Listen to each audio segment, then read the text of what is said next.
Right now, as you watch this video, somewhere in the world, a billionaire is legally moving $400 million. Not into a bank, not into real estate, into thin air. And by the time the sun rises tomorrow, that money will be untouchable. Not hidden in a vault, not locked in a safe, hidden in plain sight, inside systems that were specifically designed to make sure you and I never see them. Think about that for a moment. The wealthiest people in human history are not hiding their money in the dark. They are hiding it in the light, in legal structures, in legitimate institutions, in systems that governments know about, regulators have reviewed, and courts have upheld. This isn't theory, this isn't conspiracy. This is how the financial architecture of the ultra-wealthy actually works. And once you see it, you cannot unsee it. In the next 14 minutes, you will understand the exact mechanisms, legal, ruthless, and almost invisible, that allow the wealthiest people on the planet to accumulate billions while paying less in taxes than the teacher who educated their children. We're talking about a strategy called buy, borrow, die.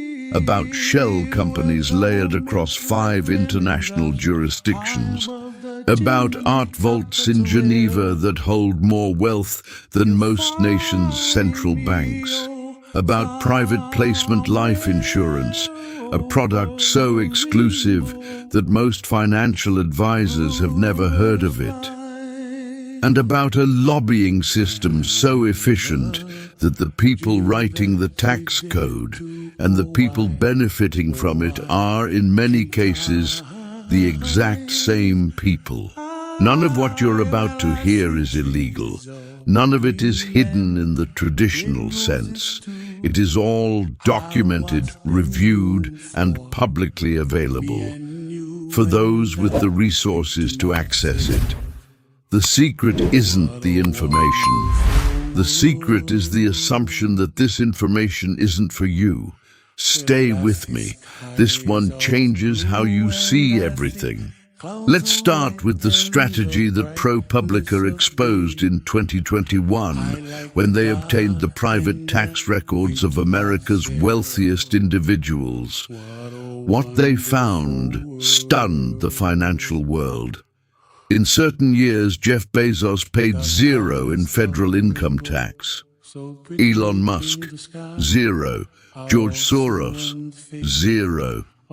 Michael Bloomberg, 0.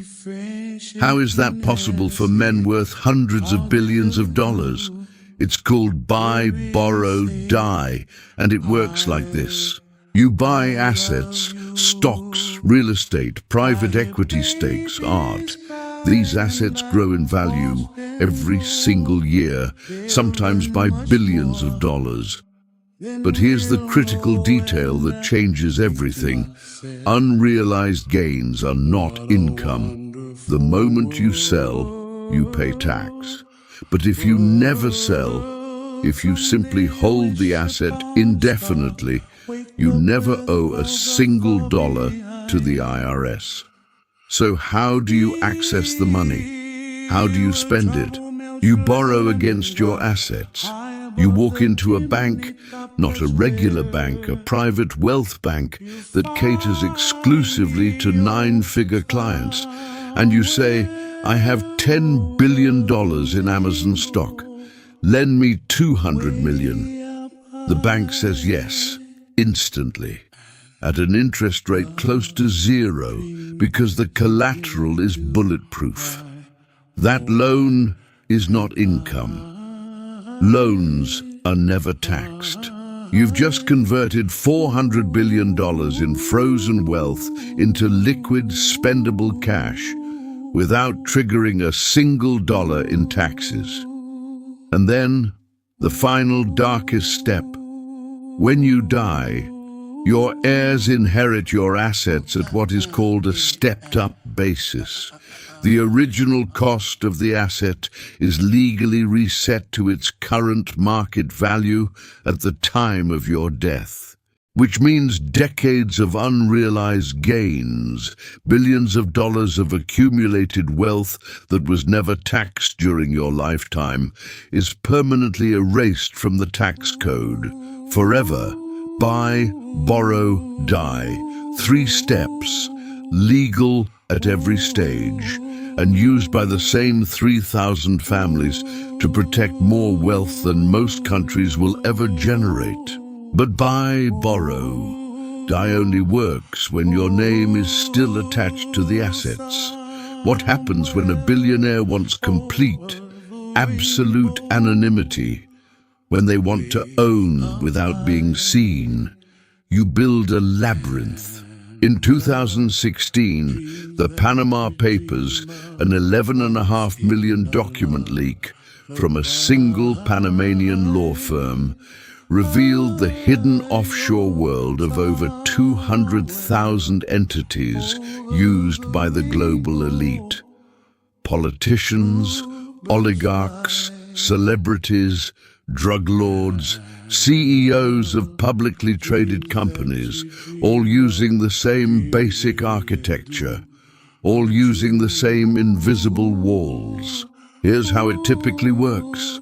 A billionaire or their attorney creates a Delaware LLC, Delaware, because it requires no public disclosure of ownership. The registered agent, a local law firm, is the only name that appears in any public record. That LLC owns a British Virgin Islands company. The BVI company owns a Cayman Islands trust. The Cayman Trust owns the actual assets, real estate portfolios worth hundreds of millions, offshore bank accounts, investment funds, yachts, and private jets registered in the name of entities that don't exist in any meaningful human sense. Who owns all of it? Technically, no one. Legally, a series of entities spread across 3, 4, sometimes 5 jurisdictions, each one with different privacy laws, different tax treaties, and no information sharing agreements with each other. Want to find the actual owner? You'd need to simultaneously subpoena regulators in multiple countries, all of which have laws that were explicitly written to prevent exactly that. You'd need years and tens of millions of dollars in legal fees. In Nevada, Wyoming, and Delaware alone, you can form a company in 48 hours with no public information about who actually owns it. No name, no address, no photograph, no fingerprint. The money isn't offshore. The money is everywhere and nowhere. Now here's one that most people have never heard of, and it's hiding in the most elegant, culturally prestigious spaces imaginable. The global art market moves roughly $65 billion per year, and roughly 40% of that volume involves anonymous buyers transacting through intermediaries. Not because they are shy, because anonymity in the art market is a feature, not a bug. Until 2021, American art dealers were not even required by law to report suspicious transactions to financial regulators. The threshold for mandatory reporting in Europe was set so high that it excluded the vast majority of transactions, which means that for decades the art market functioned as the world's most prestigious, most beautiful, and most culturally celebrated financial laundering mechanism. Here's how it works in practice. You have capital in a foreign jurisdiction that you want moved across borders without triggering financial scrutiny. You instruct an intermediary to purchase a painting at a private auction. No public record, no press, no cameras. for $15 million. That painting is then shipped to a free port, a special tax-free storage zone in Geneva, Luxembourg, or Singapore, where goods can be stored indefinitely without customs duties or taxes. Inside the free port, the painting is quietly sold to another entity you control for $22 million. That $7 million profit is now clean. It entered as raw capital. It exits as legitimate investment income from the art market. The painting may never leave the vault. It may never be seen by a single human eye for decades. It is a financial instrument wearing the costume of culture. And the world's greatest museums sit 15 minutes away from these vaults, completely unaware. There is a financial product that barely exists in public consciousness. You will not see it advertised on television. Your bank manager has almost certainly never heard of it.